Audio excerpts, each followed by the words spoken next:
오늘 우리에게 주시는 하나님의 말씀은 창세기 30장 1절부터 8절까지의 말씀입니다. 창세기 30장 1절부터 8절까지의 말씀을 저와 여러분이 한 절씩 교독하며 읽도록 하겠습니다. 라헬이 자기가 야곱에게서 아들을 낳지 못함을 보고 그의 언니를 시기하여 야곱에게 이르되 내게 자식을 낳게 하라. 그렇지 아니하면 내가 죽겠노라. 야곱이 라헬에게 성을 내어 이르되 그대를 임신하지 못하게 하시는 이는 하나님이시니 내가 하나님을 대신하겠느냐. 라헬이 이르되 내 종 빌하에게로 들어가라. 그가 아들을 낳아 내 무릎에 두리니 그러면 나도 그로 말미암아 자식을 얻겠노라 하고 그의 시녀 빌하를 남편에게 아내로 주매 야곱이 그에게로 들어갔더니 빌하가 임신하여 야곱에게 아들을 낳은지라. 라헬이 이르되 하나님이 내 억울함을 푸시려고 내 호소를 들으사 내게 아들을 주셨다 하고 이로 말미암아 그의 이름을 단이라 하였으며 라헬의 시녀 빌하가 다시 임신하여 둘째 아들을 야곱에게 낳음에 라헬이 이르되 내가 언니와 크게 경쟁하여 이겼다 하고 그의 이름을 납달리라 하였더라. 아멘. 오늘 말씀은 야곱과 레아의 모습을 이어서 살펴보겠습니다. 우리 지난 시간에 레아를 통해서 하나님께서 자녀를 주시는 상황들을 우리가 살펴봤습니다. 오늘은 두 사람이 아닌 다른 사람입니다. 야곱과 레아가 위로받는 모습을 우리가 지난 시간에 살폈다면 오늘은 다른 사람이 등장하는데 바로 레아의 동생 라헬입니다. 라헬의 이름의 뜻은 아름다운 어린 양이라는 뜻을 갖고 있습니다. 아름다운 어린 양. 그래서 어린 양을 보셨는지 모르겠습니다. 우리 안성인가요? 안성에 가면 이제 이렇게 동물들 만질 수 있는 그런 목장 같은 데가 있는데요. 거기에 가면 이제 양들이 있습니다. 그래서 이제, 보통 이제 그 목장에서 키우는 양들은 관리하고 깨끗하게 태우는 게 아니기 때문에, 목축이기 때문에 좀 더러운데, 깨끗한 양, 이렇게 좀 잘 씻기는 양들 보면 참 무척 귀여운 걸 볼 수 있습니다. 사랑스럽습니다. 라헬이 그랬던 것 같아요. 그래서 라헬 이름이, 뜻은 어린 양, 아름다운 어린 양, 이런 것 같습니다. 야곱은 이런 라헬에게 위로를 받았다라고 설명드렸어요. 그런데 그렇게 서로 사랑하는 사이였지만 라헬은 언니처럼 자식을 낳지 못했고요. 그 언니에 대한 열등감이 커지게 되었습니다. 그러니까 언니는 사랑을 받지 못함으로 인하여 라헬에 대한 열등감, 자기 동생에 대해 열등감을 얻고 남편에게 사랑은 받지만 자녀를 낳지 못함으로 언니에게 열등감을 느끼는 참 안타까운 그런 자매인 것 같습니다. 그래서 지난 시간에 말씀드린 대로 결국 오늘 본문의 1, 2절은 그토록 사랑했던 부부가 어떻게 부부싸움하는 장면으로 시작을 합니다. 라헬이 어느 정도 언니에게 질투를 했냐? 8절과 9절 말씀 한번 보실래요? 8, 9절 같이 읽겠습니다. 시작. 라헬이 이르되 내가 언니와 크게 경쟁하여 이겼다 하고 내 이름을 납달리라 하였더라. 레아가 자기의 출산이 멈춤을 보고 그의 시녀 실바를 데려다가 야곱에게 주어 아내로 삼게 하였더니 라헬은 자기가 아기를 못 낳자 몸종 야곱에게 몸종을 줘요. 그래서 그 몸종이 아들 낳자 그 아이의 이름을 내가 언니와 어떻게 크게 경쟁해서 이겼다라는 뜻으로 이름을 줬습니다. 아무리 열등감이 심해도 어떻게 자기 아이를 언니랑 싸워서 이겼다라는 그런 뜻으로 아이 이름을 지을 수 있겠어요. 그만큼 이 라헬이 레아에 대해서 마음에 열등감을 느끼고 시기에 주출했다라고 볼 수 있죠.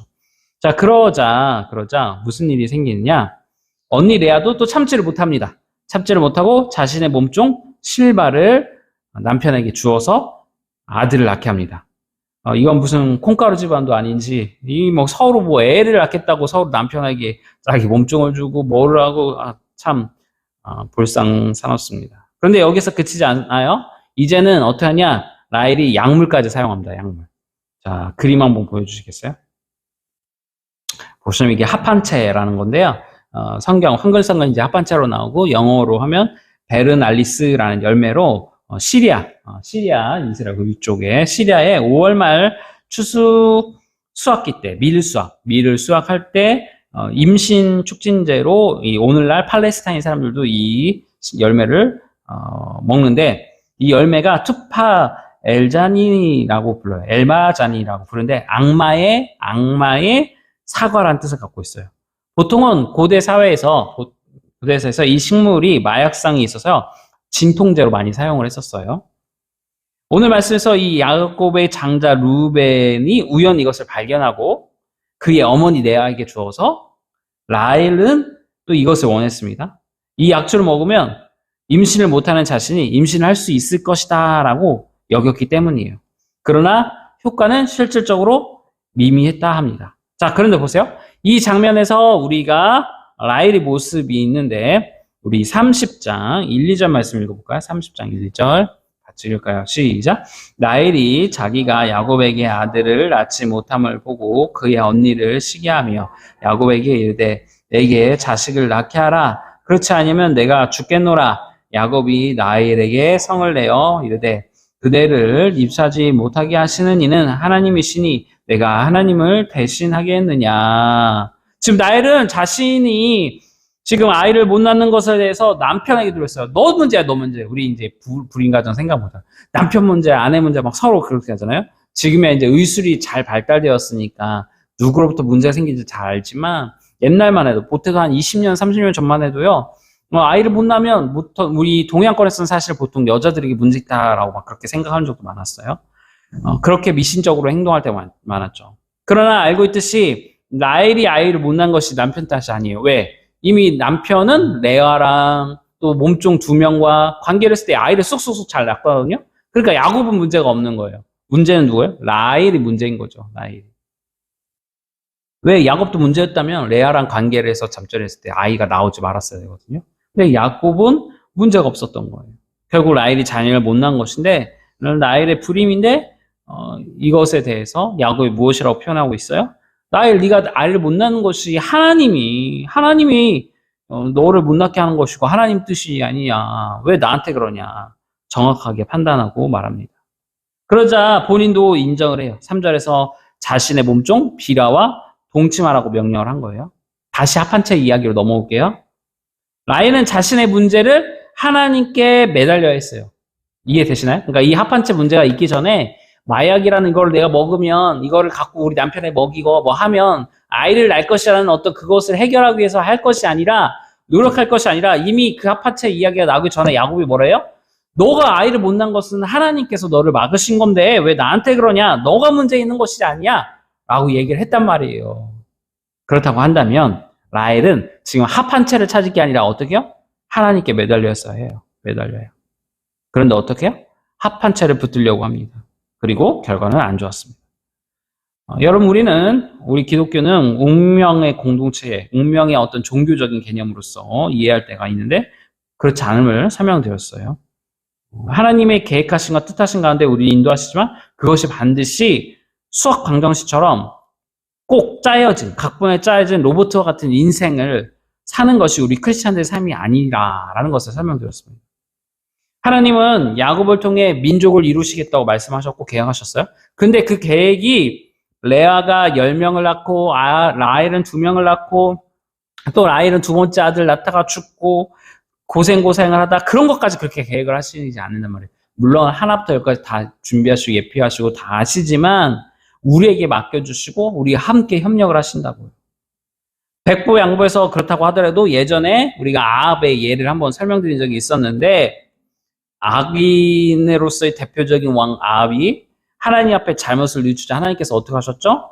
벌하기로 하셨던 그 계약하심을 바꾸셨어요. 그렇다면 무슨 말입니까? 하나님은 우리들이 지난주에 살핀 것처럼 레아가 하나님을 의지하는 모습으로 바뀌어갔던 것처럼 성화의 삶을 지금 누구에게 원하고 있는 거예요? 라헬에게 원하고 계신 거예요. 아이를 못 낳는 그 상황에서 남편의 사랑을 바랬던 레아가 아이를 낳지 못했지만 결국 나의 인생의 문제를 해결해 줄 분은 하나님인 것을 아이를 낳으면서 그가 깨달은 것처럼 지금 아이를 낳지 못하는 자신을 보면서 라헬은 누구요? 언니 레아처럼 하나님께 매달렸어야 하는 것이죠. 그리고 그 과정에서 성화되기를 원하셨던 것입니다. 하나님은 우리들이 지난번에 살핀 것처럼 레아가 하나님을 의지하는 모습으로 바뀌어가는 그 모습을 우리에게도 요구하신다는 것입니다. 자, 보세요. 야곱의 태도가 바뀌었잖아요. 2절에 이 모든 문제의 해결은 누구에게 있다? 하나님께 있다. 그는 알고 있었어요. 이제 다음에 살필 이제 라반과 대화에서도 보면 야곱이 확실히 바뀜을 보게 됩니다. 지난 시간에 살폈던 것처럼 20년 전에 그 야곱이 아니에요. 확실히 20년 동안 라반의 삼촌의 집에서 종로로 타면서 그 사이에 하나님과의 관계 가운데 변하게 되었어요. 지금 라헬은 인생의 광야를 걷고 있습니다. 왜요? 그 광야에서 철저히 하나님을 찾고 만나도록 하나님이 이끄신다는 것입니다. 라헬이 살 길은 언니 레아처럼 얼굴이 못생겨도 남편에게 사랑받지 못해도 하나님으로 위로받는 하나님만을 철저히 신뢰하는 여인으로 바뀌어야 한다는 것입니다. 개인적으로 저도 그랬습니다. 제가 키도 작은 편이고 큰 편이 아니고 그러다 보면 열등감으로 좀 막 휩싸일 수밖에 없었어요. 그래서 제가 좋아하는 연예인이 있는데 뭐 지금은 조금 너무 거만해졌지만 우리 키 작은 하하를 좋아합니다. 키 작은. 네, 근데 너무 거만해서 너무 거물거이 됐고 요즘에는 허경환 씨를 제가 좀 키가 작지만 키 작은 거인 노래. 믿지 않는 아버지는 어려서부터 저를 막 좀 많이 때리셨어요. 엄하게 키우셨어요. 그러니까 자신감도 많이 없었고요. 저는 또 아버지를 정말 싫어했어요. 그런데 제가 예수를 믿고 마음의 상처가 치료되니까 자신감이 생기고 그래서 제가 교제했던 자매들이 저한테 했던 말 중에 왜 이렇게 근장감이 있냐고. 키가 큰 것도 아니고 뭐 능력이 있는 것도 아닌데 왜 이렇게 근거 없는 자신감 왜 이렇게 차고 넘치냐. 그랬거든요. 저희 아내도 그랬지만. 근데 저에게 근거 없는 것이 아니었어요. 예수님 백으로 사니까 예수님이 책임져 주시다는 믿음이 생기니까 자신감이 생기더라고요. 그러면서 저를 보게 되고 저희 부족한 부분들이 보이고 그것을 채우기에 지혜를 주시고 노력하게 되고 하나님으로 인해서 제 모습이 저희 모습이 바뀌더라고요. 성장하게 되더라고요. 우리 사도행전 26장 14절 말씀 같이 볼까요? 읽겠습니다. 시작. 우리가 다 땅에 엎드려짐에 내가 소리를 들으니 히브리 말로 이르되 사울아 사울아 내가 어찌하여 나를 박해 하느냐 가시체를 뒷발질하기가 내게 고생이니라. 아멘. 하나님 의지하지 않고 자신의 고집대로 살았던 사울의 삶, 바울이죠. 그 바울의 삶에 대해서 뭐라고 평가하세요? 야, 가시발에 왜 이렇게 가시체 뒷발질하는 삶이냐. 생각해보세요. 나기가 있는데 걸리적거린다고 가시체를 발로 탁 차면 그 가시가 어떻게 붙겠어요? 자기 발에 꼴리겠죠. 계속 찔리겠죠. 그럼 누구만 아픈 거예요? 당나귀만 아픈 것이죠. 가시에게 뒷발질하면 얼마나 아프겠어요. 그런데도 계속 발길질하면서 고생하는 것이 우리들의 모습이라는 거예요. 우리들의 모습. 은혜로 살아야 됩니다. 은혜로. 결국 오늘 말씀의 구도는 레아와 라헬의 열등감 속에서 일이 점점 커지는 구도였잖아요. 그런데 해결이 어떻게 돼요? 그걸 찾아야 돼요. 그게 오늘 말씀의 키포인트예요. 어떻게 은혜를 붙드느냐? 그것이 중요합니다. 은혜를 붙드는 방법이 다양하거든요. 은혜를 붙들게 되는 케이스도 또한 다양합니다. 사업을 하다가, 공부를 하다가, 직장생활 하다가, 또는 결혼생활을 하다가, 자녀를 키우다가, 친구들과 우정여행을 하다가, 또는 저처럼 목회를 하다가 하나님의 은혜를 간절히 붙들게 되는 것입니다. 레아는 남편에 대한 그 사랑을 갈급하다가 하나님을 만나면서 은혜를 받게 됐고 라헬은 자녀가 없어서 그 자녀를 갈급하다가 하나님을 만나게 되는 것이죠. 우리 창세기 30장 20절에서 24절 말씀 같이 볼까요? 같이 읽을게요. 시작. 레아가 이르되 하나님이 내게 후한 선물을 주시도다. 내가 남편에게 6애를 낳았으나 이제는 그가 나와 함께 살리라 하고 그의 이름을 스불론이라 하였으며 그 후에 그가 딸을 낳고 그의 이름을 디나라 하였더라. 하나님이 라헬을 생각하신지라 하나님이 그의 손을 두시고 그의 태를 여셨으므로 그가 임신하여 아들을 낳고 이르되 하나님이 내 부끄러움을 씻으셨다 하고 그 이름을 요셉이라 하니 여호와는 다시 아들을 원하노라 하였더라. 자, 보시면 레아가 낳은 아들이 몇 명이요? 6이고 마지막으로 누굴 낳았어요? 딸을 낳았대요. 그리고 그 딸의 이름이 뭐예요? 디나. 그런 후에 드디어 라헬을 하나님이 어떻게요? 생각하시고 그의 소원을 들어주셔서 임신하고 아들을 낳았는데 그 아들이 그 유명한 요셉인 것이죠. 요셉. 그런데 하나님께서 왜 레아가 디나를 낳은 후에 그 시점에 라헬이 아들을 낳게 하셨을까요? 그리고 디나는 야곱의 유일한 딸인데 야곱에게는 아내가 결과적으로 4명이 생긴 것이고요. 그 중에 디나가 유일하게 딸이에요. 물론 역사학자들의 신학자에 의하면 야곱이 더 딸들도 있었지만 대표적으로 디나만 적은 것이다. 그렇게 이야기하는 사람도 있겠지만 어쨌든 성경 속에서 문서화되었을 때 유일한 딸은 디나였어요. 사랑하는 여러분, 여기에 메시지가 있는 거예요. 특별하잖아요. 아들을 있다가 디나가 딱 나왔어요. 그리고 그 디나야 태어났을 때 아들을 낳지 못했던 라헬이 아들을 낳았어요. 디나의 이름의 뜻이 무엇이냐면요. 여자 재판관이라는 뜻이에요. 여자 재판관. 재판관이라는 뜻이에요. 지금 레아와 라헬이 서로 경쟁했잖아요. 그러면서 서로 뒤치하니까 내가 잘나네 너가 잘나네 막 그렇게 하다가 남편의 사랑을 서로 독차지하려고 막 그렇게 하다가 누가 남편의 사랑을 독차지하느냐, 누가 자식을 더 낳을 수 있느냐, 참으로 민망스러운 경쟁을 하고 있는데 그때 누가 나와요? 여자들에 대해서 심판하는 디나, 여자 심판자가 나오는 거예요.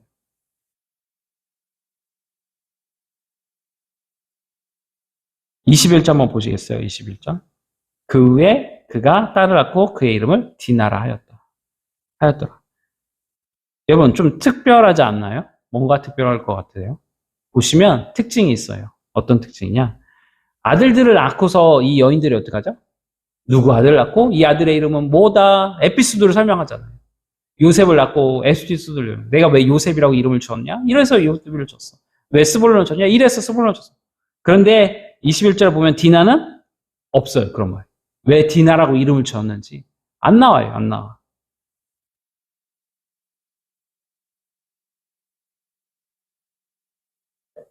성차별하는 것도 아니고 듣는 디나가 얼마나 서운하겠습니까? 근데 설명을 안 해주고 있어요. 왜 그럴까요? 디나의 이름이 뭐라고요? 재판관.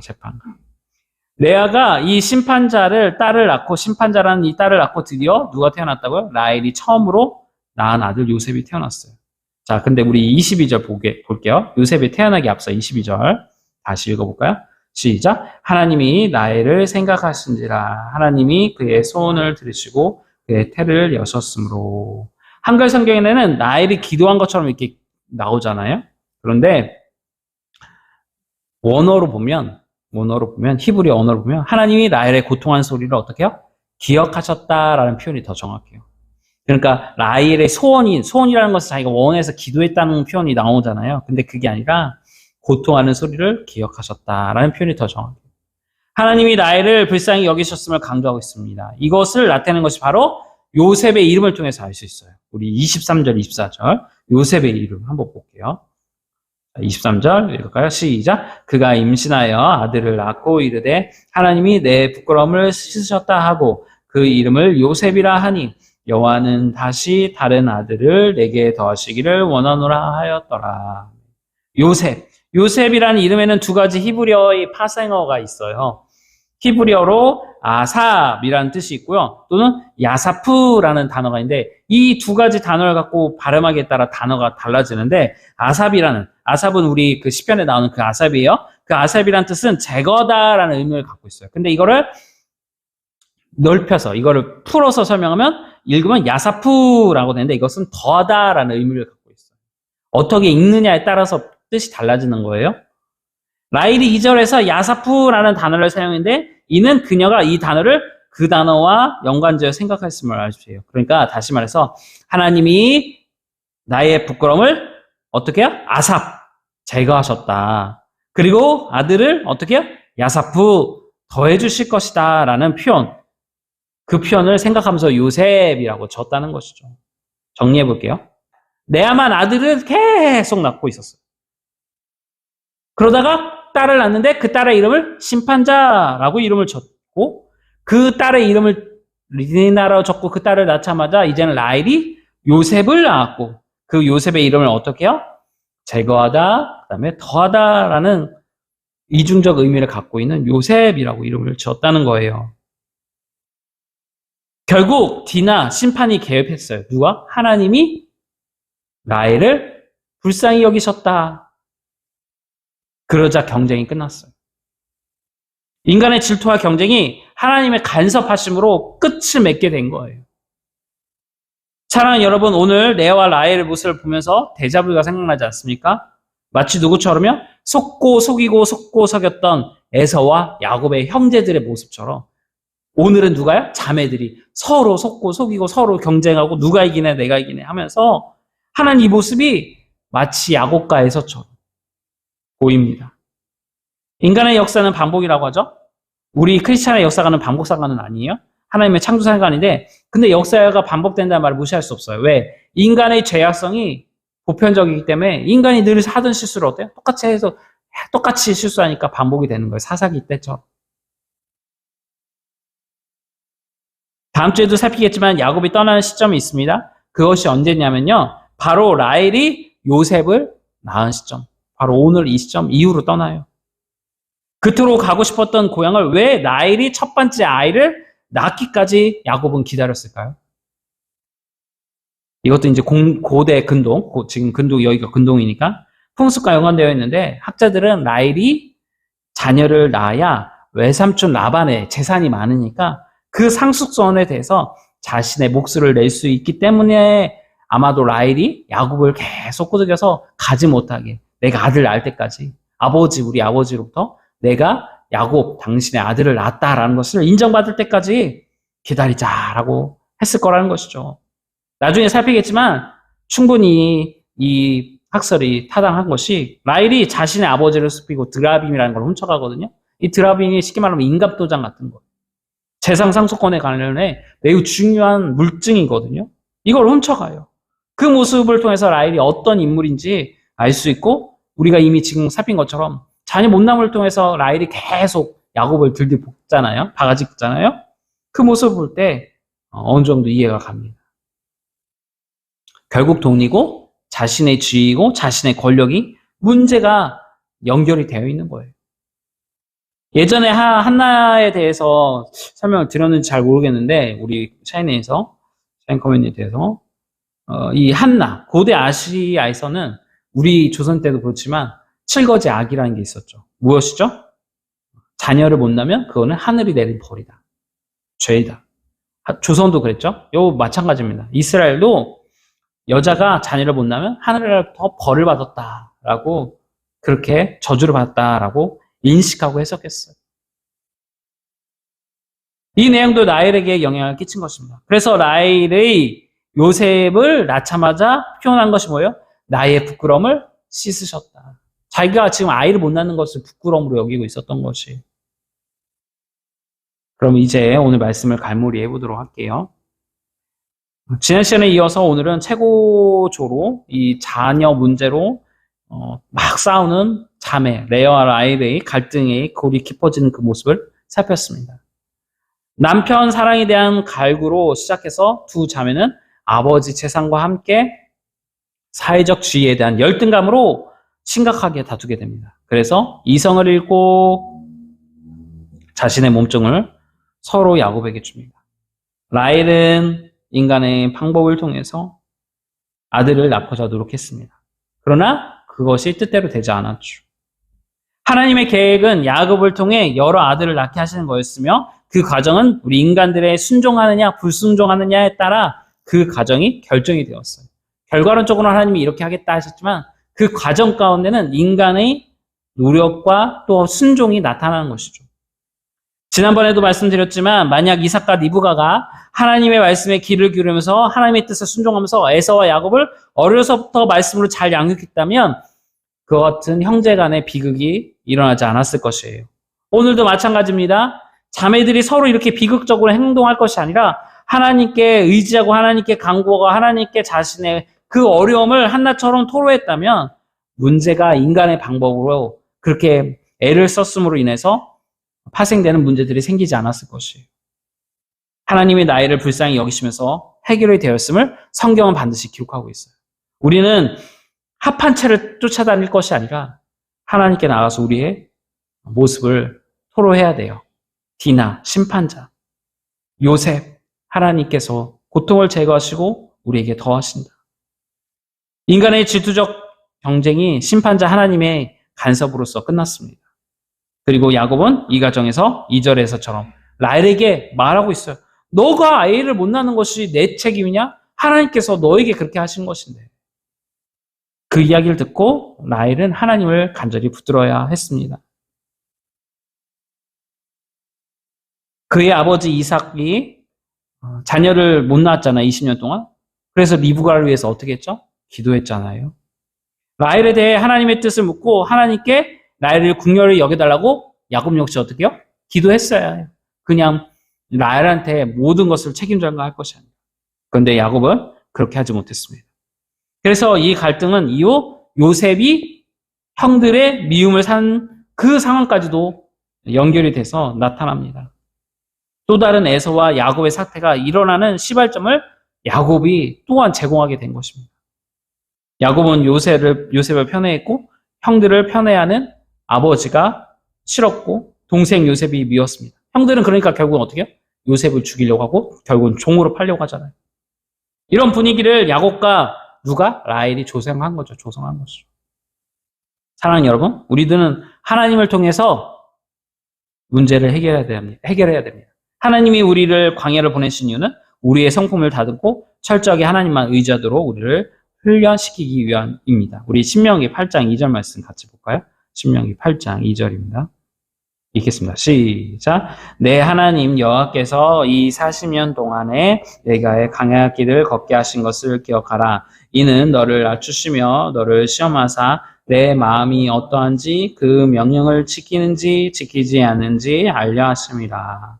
사업을 하던 직장 생활을 하던 목회를 하든지 자녀를 양육하든 철저하게 하나님만 의지하는 우리의 자세가 필요합니다. 그 자세가 늘 되어 있어야 우리의 노력의 결과를 도출해내는 과정에서 인간적인 방법으로 합한 채를 찾으러 다니려고 하지 않고 최대한 잡음 없이 문제들이 생겨도 은혜로 해결되어져 가는 것입니다. 저희가 이제 저희 교회가 토요일날 이전을 했어요. 교회를 넓은 데로 감사하게 하다 보니까 막 여러 가지 일들이 생기고 재정적인 부분에서 어려움이 있다 보니까 여러 가지 상황이 생기잖아요. 너무 감사하게 성숙해 가니까 우리 성도님들이 기도하면서 준비해가고 부족한 게 있으면 저번에도 말씀드렸지만 저보다도 우리 성도들이 믿음이 커서 저는 지금 당장 돈이 단돈 10만 원 때문에 걱정돼서 덜덜덜 떠는데 목사님 괜찮다 하면 된다고 하십니다. 모르겠습니다. 그분들은 담임 목사가 아니고 제가 그래서 그런지는 모르겠는데 하나님께 하나하나를 맡겨드리면서 기도하고 있어요. 커튼 하나 사더라도 뭐를 하나 사더라도 하나님께서 도와주시죠.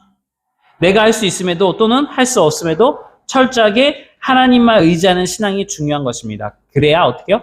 교만해지지 않고 늘 겸손하게 살 수 있는 것입니다. 이것을 깨닫는 것이 뭐라고요? 신앙입니다.